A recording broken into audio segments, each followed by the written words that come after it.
So what's up sa inyo mga kaibigan, and again nandito na naman si DJ May para sa isang panibagong vlog.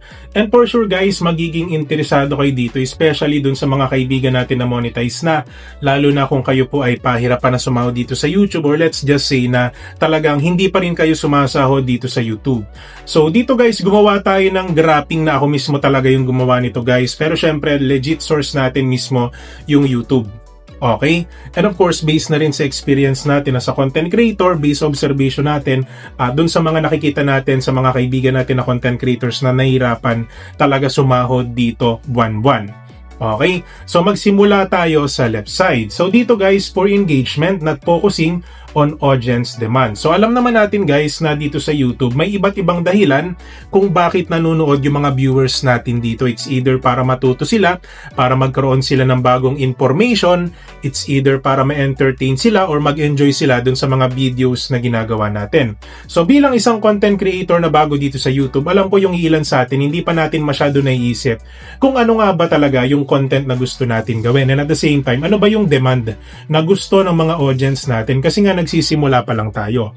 So, kung dumating man tayo sa punto na ganito, syempre yung channel natin, no, pahirapan din ma-monetize. So kung yung channel natin ay hindi pa monetize, so no chance na magkaroon tayo ng YouTube revenue, kasi nga ineligible pa tayo doon sa monetization features ng YouTube. Kasi dito sa YouTube guys, sobrang daming opportunity or sobrang daming sources of revenue na pwede natin pagkunan dito. So yung una, yung ads revenue.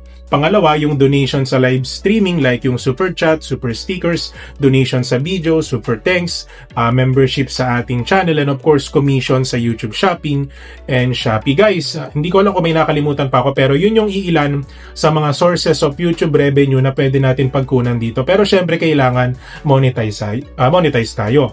So mawawala yung chance natin na kumita dito kung hindi pa tayo monetize. But may mga cases naman guys na ang isang YouTube channel ay hindi pa monetize, pero kumikita na po sila outside from YouTube, like sa brand collaboration, through sponsorship. So yun lang yung ways para kumita kayo dito kung hindi pa kayo monetize. Pero syempre, katulad ng sinasabi natin na dito sa YouTube bilang isang content creator, isa ito sa pinakang goal talaga ng lahat na ma-monetize ang kanilang mga YouTube channels. Okay? So, low quality content, lagi natin minemention ito sa mga vlogs natin na pagka mababa yung kalidad ng videos natin, it can lead para magkaroon tayo ng low viewership count.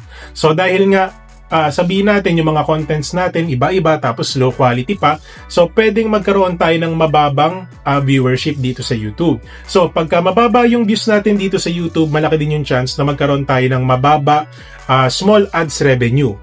Okay, so dahil dito bumabagal yung pagkuha natin doon sa threshold para sumahod tayo, and kahit papano talagang pahirapan talaga, lalo na kung mababa din yung RPM natin, mababa yung CPM ng ating channel. So yung RPM guys is revenue per mil, and ito ay nakakaapekto, no, lalo na doon sa revenue na nakukuha ng ating channel. Okay, kung magkano yung binabayad sa atin ng mga advertisers, so syempre naapektuhan din ito yung revenue na nakukuha ng isang channel. Pero syempre guys, yung isa sa general factor na nakakaapekto, that's why mababa yung sinasahod ng isang content creator, is mababa talaga yung viewership count nila. Okay? So kung mababa yung views natin or mababa yung views ng ating mga videos, so mababa rin yung chance na mag-grow agad yung ating YouTube channel or magkaroon tayo ng slow channel growth.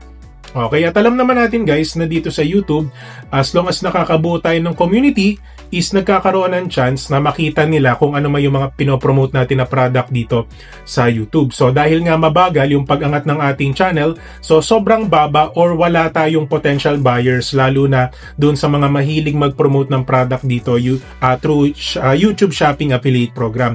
Kasi sa mga di nakakaalam guys, pwede na po kayong kumita dito sa YouTube sa pagpapromote ng product through YouTube Shopping and Shopee. Okay? So kung wala tayong masyadong views, hindi nire-recommend ng YouTube yung mga videos natin, so bumabagal yung pag-angat ng ating channel or hindi tayo nagkakaroon ng potential subscribers and buyers dun sa mga products na pinopromote natin. So ang tendency, 0% revenue. So sobrang baba lang, or let's just say wala talaga tayong makukuha na revenue sa ganitong YouTube picture or doon sa YouTube Shopping. Isa ka bang gamer or live streamer na naghahanap ng murang recharging platform? I suggest na bisitahin nyo ang CocoDP.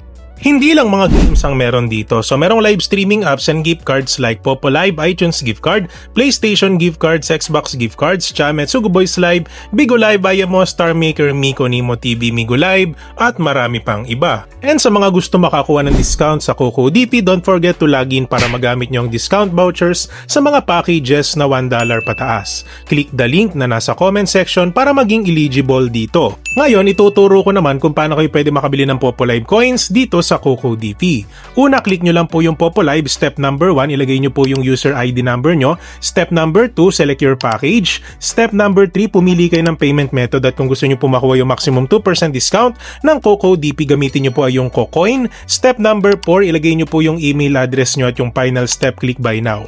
So guys, wala pang 30 seconds, marireceive nyo na po yung packages na binili nyo at pwede nyo po itong i-check sa inyong mga accounts. So ano pang hinihintay nyo? Visit CocoDP today for more info.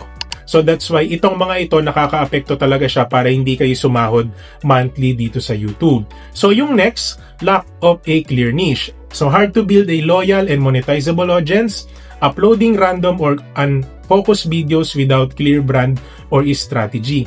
Isa ito guys para sa akin sa pinaka main problem ng mga monetized channel nowadays, especially kung gumagawa sila ng isang niche or nag-iisip sila ng niche na talaga namang gusto nilang gawin sa kanilang mga YouTube channels.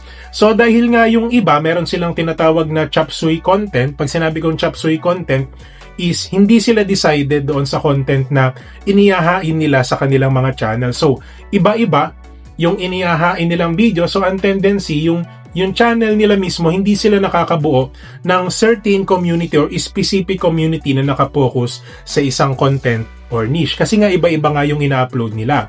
Unlike dun sa mga content creators na may branding, diba? So nakakabuo sila ng sariling blog, sariling branding, nakakabuo din sila ng sariling pangalan dito sa YouTube. So ang tendency, yung mga followers ng tao na yon, still sinusubaybayan nila yung content creator kasi alam nila na kung ano man yung reason, that's why sinubscribe nila yung vlogger na yon, is yun pa din yung magiging reason para panoodin nila ito ng tuloy-tuloy. Kasi mahalaga dito sa YouTube guys na yung ating mga subscribers is talagang kahit papano magtuloy-tuloy yung pagsubaybay nila sa mga videos natin para patuloy din na i-recommend ng videos yung mga para patuloy din na i-recommend ng YouTube yung mga videos natin sa iba't ibang mga potential subscribers and viewers ng ating channel. So nakaka-apekto ito guys sa pagtaas or pagbaba ng revenue natin. So that's why dapat talaga magkaroon tayo ng clear niche or isang niche na kahit papaano is ito yung magiging reason para humako tayo ng viewers. So ito din yung magiging reason para magkaroon tayo ng mas mataas na revenue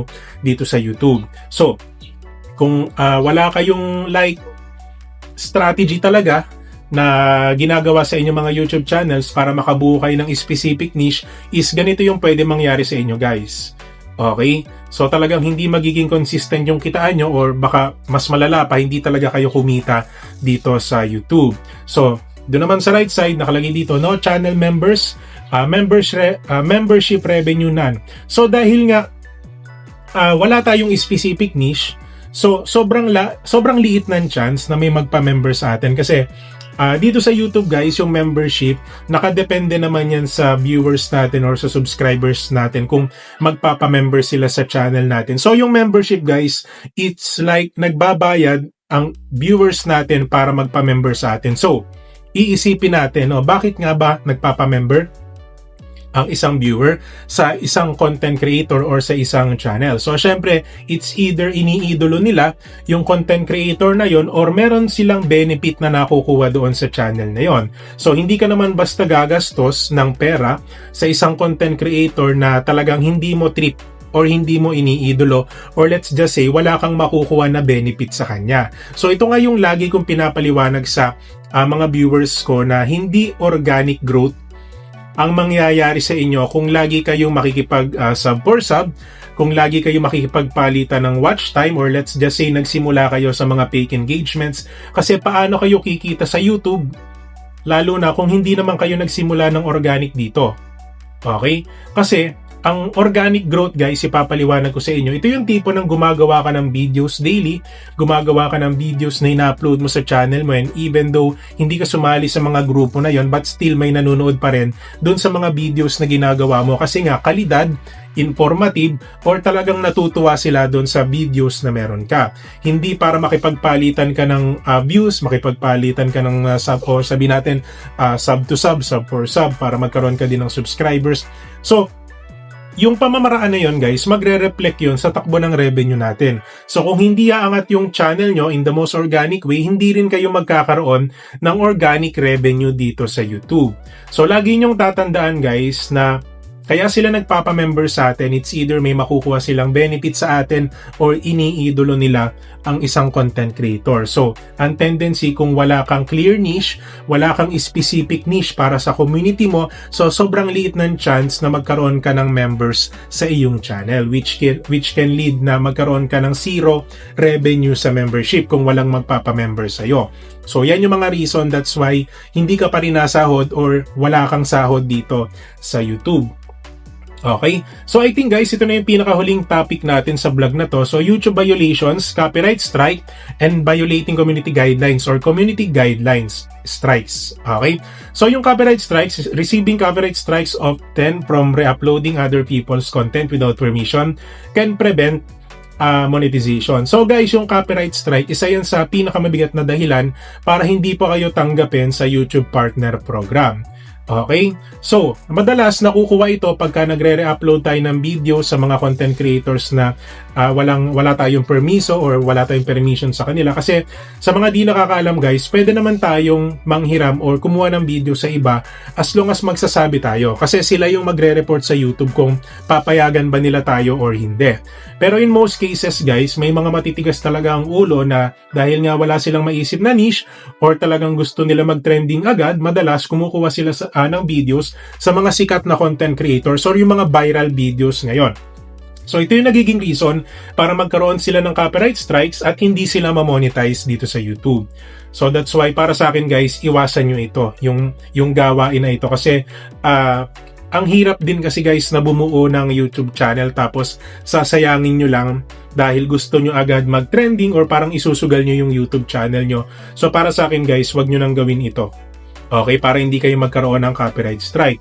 So yung last guys, yung violating community guidelines, content that violates guidelines on hate speech, harassment, or misinformation can lead to demonetization or rejection. So guys, madami sa mga YouTube channels nowadays ang nade-demonetize din dahil dun sa mga content nila na hindi pasok sa community guidelines. Lagi ko naman sinasabi sa inyo na every platform meron po yan kanya-kanyang rules na dapat sundin, na dapat pasok talaga yung content natin doon sa mga ruling na meron ang YouTube, no? So always ko naman sinasabi dito sa YouTube guys na isang pagkakamali mo lang pwede kang mawala or pwedeng mawala yung YouTube channel mo, pwedeng mawala yung monetization ng YouTube channel mo. So may mga pangyayari pa nga na ang laki ng revenue niya, umabot ng parang $3,000 but sa kasamaang palad, no, na-terminate yung channel kasi nga mostly nung content niya is labag doon sa community guidelines. So, nakakapanghinayang lang din guys na kahit sabihin natin na ganun yung nangyari sa inyo, syempre pinaghirapan nyo din naman yung channel niyan tapos ganun lang ang mangyayari. Kaya yung advice ko sa inyo, talagang magbasa-basa kayo ng mga rules dito sa YouTube, especially sa copyright strikes and community guidelines, which is guys, pwede nyo i-check yung video description natin. Nakalagay dyan yung link kung saan nyo makikita yung mga dapat nyong malaman sa copyright strikes and community guidelines. So ito guys, simple graph lang siya. Alam ko sobrang basic, baka yung iba sa inyo alam na ito. Pero dun sa mga bagong content creator na kakamonetize pa lang, ito yung iilan sa dahilan that's why hindi kayo kumikita dito sa YouTube or pahirapan kayo kumita dito sa YouTube. Kaya guys, para sa akin, iwasan nyo na gawin yung mga diniscuss natin dito kasi for sure magiging malaking bagay ito kung kayo po ay nagsisimula ng inyong YouTube channel. So sino ba naman ang content creator na ayaw kumita dito sa YouTube? Sino ba naman ang content creator na ayaw ma-monetize dito sa YouTube? So kung gusto nyo po na magkaroon kayo ng consistent revenue or passive income dito sa YouTube, iwasan nyo po lahat ng diniscuss natin dito kasi itong mga diniscuss natin dito guys, ito yung iilan sa mga dahilan that's why pahirapan kayong kumita dito or wala kayong makuha na revenue dito sa YouTube. Kaya para sa akin guys, pwede nyong i-review or pwede nyong i-review yung graph natin na ito na ginawa ko po para sa inyo, para kahit paano magkaroon kayo ng idea dun sa mga ways or cycle na kailangan yung iwasan dito sa YouTube. So yun lang naman guys, and kung sa tingin nyo marami kayong natutunan sa vlog natin for today, don't forget to subscribe my channel, DJ May, for more videos like this. And syempre guys, mega love shoutout pala sa mga exclusive members ng ating channel. Ayan, mega love shoutout po. Isasabay na rin pala natin yung ating mga loyal viewers na nanonood sa mga videos natin every week. Ayan, so mega love shoutout po pala sa inyo. So yung membership natin guys, $1 a month lang po yan.